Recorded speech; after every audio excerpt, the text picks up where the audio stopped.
Hey, howdy ho, Lions fans. Welcome to the Detroit Lions podcast, coming to you live from the Senior Bowl Radio Row. Co-host Jeff Risen. We are joined by Lions linebacker coach Kelvin Sheppard. Man, it's so good to have you on board on the show. Thank you for joining us. Oh, thanks for having me, guys. Thanks. Yep, it's truly a pleasure. Yeah. Good. It's good to have you in here. This is it's fun. We shook your hand. We're like, this guy can still play. Like, yeah, you're it's not a lot of people that engulf my whole hand, right? Yeah, I mean, I got some sizable hands myself, and he cracked my head. Yeah.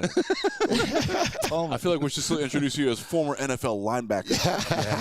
Great point. Yeah, I don't know how many years you got to be removed to take off that title before your name. You're full into the coaching now, man. Yeah, man. Yeah, and I'm definitely enjoying it thoroughly enjoying it. So we'll talk about that. Let's go way back. Let's start at the beginning of the playing career. You played in the Senior Bowl. Absolutely. So I came out of LSU, obviously the best college in the country, right down the road. We're a couple hours removed from there. And I came out in 2010. I graduated, so I played in the 2011 Senior Bowl. And I had a chance. Deuce gave me the platform to speak before the team after, and kind of that's what I hit him on, just kind of the surreal moment I had walking through the lobby when we got off the bus. And I was walking in with Dan, and I kind of turned to him like, dude, this gives me chills kind of, because you talk about life in full circle. Just 11 years ago, I was in those guys' shoes. And, I kind of hit my room and my guys on the defensive side of the ball on the importance of this week for them, the importance of this game, because I played for the Buffalo staff, and that ended up being the staff that drafted me ultimately. Wow. Yeah, it's so first off, new stadium, a lot better than the old lab people. Absolutely. Right? I told them that, man. But things, look, man, I'm not one of those old school guys. They got it better than us. They supposed to, and that's one reason I got into coaching, to give back, because I believe you should pass things down and the next generation should be better than we were. I got to tell you, standing in the rain yesterday, I misled people because it was never that cold or wet when I was there. I don't know, man. The year I was here for you. There was one day that year where it was nasty. Yes. And if you're a football guy, man, when you get between the lines, you really don't even pay attention to weather or the climates or nothing like that. You were aware that it was raining yesterday? Oh, absolutely. But I get so into it, man, and sometimes I can't hear nothing, man. I can't hear or see nothing but my guys. So you played at the greatest university. Absolutely. And then you did some professional time, and you played at a couple teams. You're drafted by the Buffalo Bills. If I remember, you played for the Eagles a little bit too. Yep, I went. So I went Buffalo. I went Buffalo. I got traded to Indianapolis. I played there, and then that contract was up. I went down to Miami to the Dolphins, and I was there for 2 years, where Dan actually was the interim Dan was there, head right? coach. Yeah. Yes, sir. So me and Dan have a great relationship from there, and then after there, spent 2 years there, contract up, went to New York in free agency and played for the Giants for 2 years. And then I was actually fortunate and blessed my last year, kind of was on the fence going in my 8th year. Do I still want to do it? But that passion, I told the guys, it never leaves. And then I got a call from Detroit, actually, and Matty P. And that crew, they brought me in, did a workout, and they signed me. So I was actually able to finish my career in 2018 in Detroit. Wow. That's right. So now you go from playing to coaching in a snap of your fingers, right? And it's not lost on you, right? Like, as you said, it was the move to playing and then coaching the Senior Bowl was a give you goosebumps moment.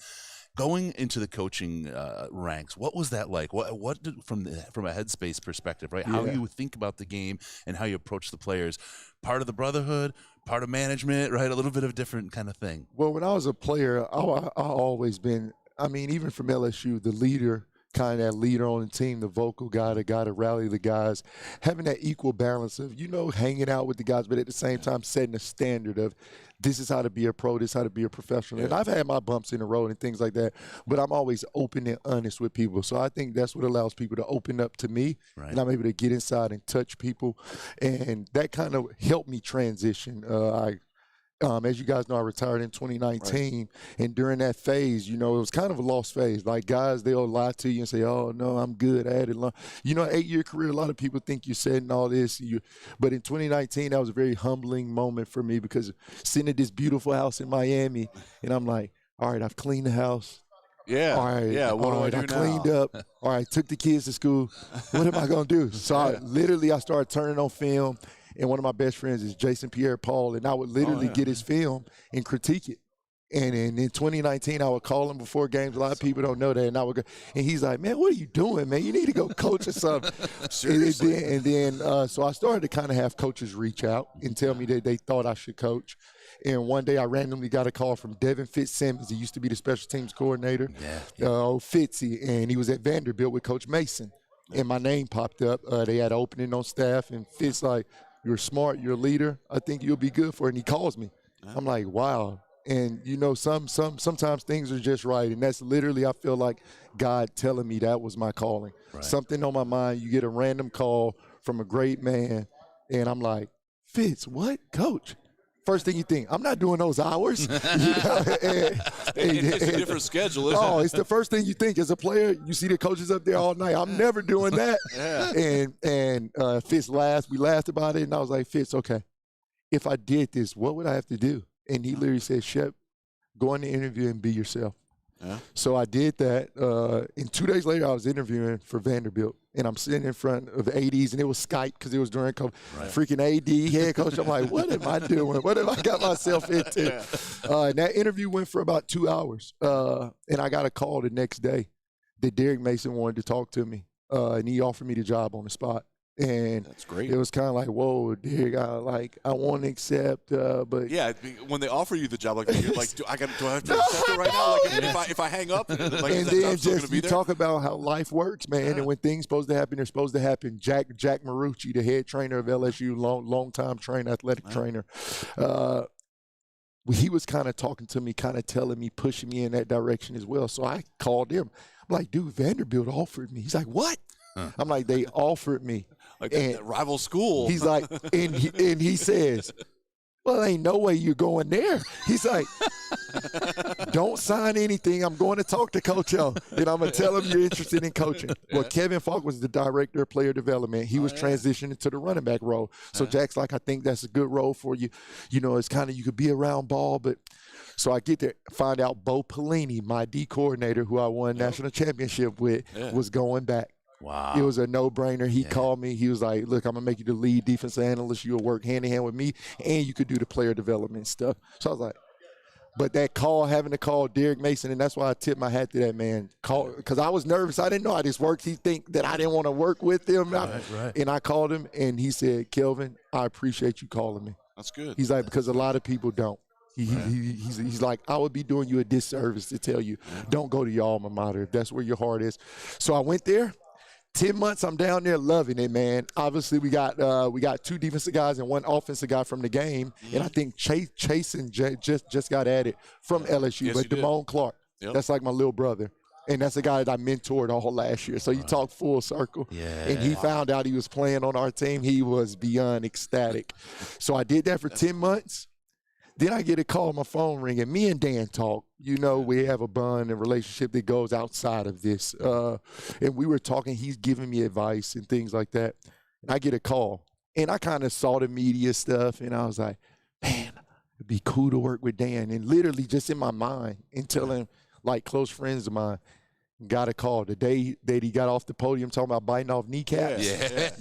He goes from that to talking to you. Hey, I got a call that night, and it was just a general conversation at first. Are you not on a femur right now? And I remember my man Chris Spielman, the big-time the freaking Lions legend, was on the call, and Rod Wood was on the call. Yeah. So I was like, but we were just talking. We ended up talking for about 2-3 hours that night. Yeah. They were like, we'll call you back. Dan's like, I think I want you to interview. And I'm like, he's like, I don't know yet. We haven't built the staff, but they really enjoyed the conversation. It was very general. Mm-hmm. We talked again 2-3 days later, another 2-3 hours. Yeah. Then I got that third call. They're like, we'd like to fly you out. Let's talk to Coach O. I went there to Coach O. He's like, what? Absolutely, big baby. You go. He was supportive of it. Oh, that's my great. goodness. And I saw him this week, and he stood over by my drills. He was beyond excited for me. So now I'm here, man. And when I tell you, now I'm engulfed. I'll never go back. Some days I look up and I go home, and I'm like, man, that was a 15, 16-hour day. But you don't realize it because I'm blessed to be doing something that I love to do.